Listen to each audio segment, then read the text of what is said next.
Happy Sunday, everybody. I'm Nola from Serenidad Consulting in the Peace Ranch. It's Sunday the 20th of June and I'm sitting outside of Australia's national capital in a beautiful park. It's a little cold today, as you can see from what I'm wearing, but I felt that it was appropriate to talk about emotional responses to things and how we should be conducting ourselves in the workplace when things become highly emotive as a result of other people's coping skills not being quite what they should be.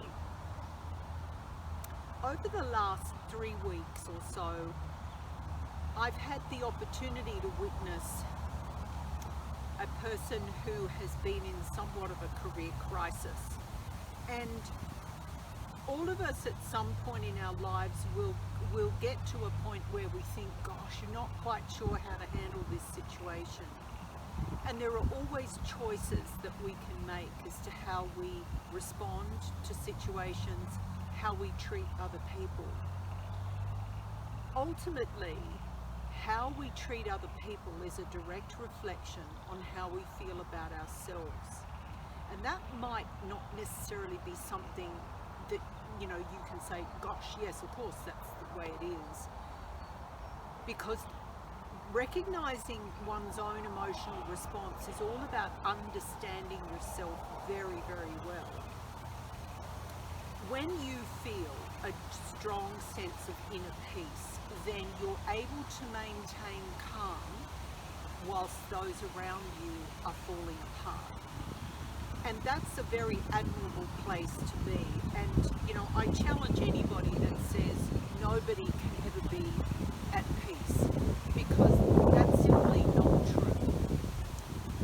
Being in peace within yourself and being able to ride the roller coaster of change, which it sometimes feels like, we're on, is all about having control over your emotional responses and being able to temper your emotional responses with wisdom to guide you, and with compassion for others to guide you, and with a sense of care about yourself. When you are at peace within yourself, you won't be as quick to respond, you won't bring anger into the mix, you won't look to hurt other people, you won't look to make, that final horrible remark or dig at somebody, because you actually are happy within yourself. You have accepted the circumstances that you don't and you can't control, and you're responsible to look after yourself. So what I mean by that is, when you're at peace, you know that how you feel is okay. You know that you are in control of how you feel, and you know that no matter what, you will maintain your composure despite things becoming incredibly difficult around you. Now, one of the things that is important when you are in a place of peace yourself, and you are able to understand what somebody else is going through, it's important not to respond to people's negativity if they're going through a bad time. You can have empathy, but you don't actually need to engage with their negativity. And the way that you don't engage is you literally stand and listen, or sit and listen. You can nod, you can give affirmative words that allow the person to understand that you're hearing what they're saying, you're empathetic to how they're feeling, but you're not taking it on yourself. When we take on other people's emotional responses is when the damage is done, and when we get caught up in situations that we needn't be involved in. Now, what I'm not talking about here is disconnecting emotionally from people. You can still be connected, but you don't have to get involved in their stuff. perfect example of a situation that I had no control of. Last Friday, I suddenly felt very ill, and I actually wasn't sure what had brought on that intense feeling of vertigo. I suddenly was incredibly drowsy, and I felt very hot and very much like I was heading towards a migraine, and that's not something I've had for 2 decades. Migraines are a thing of the past, and I was thinking, my goodness, what have I been infected with? So my rational side was saying, okay, work through the symptoms. What is the potential root cause of those symptoms? And I was doing a lot of self-talk, but what I did was I exited from where I was, and I decided to go back to my accommodation, and I decided that the first thing I should do is hydrate quite volumes of water and go to bed.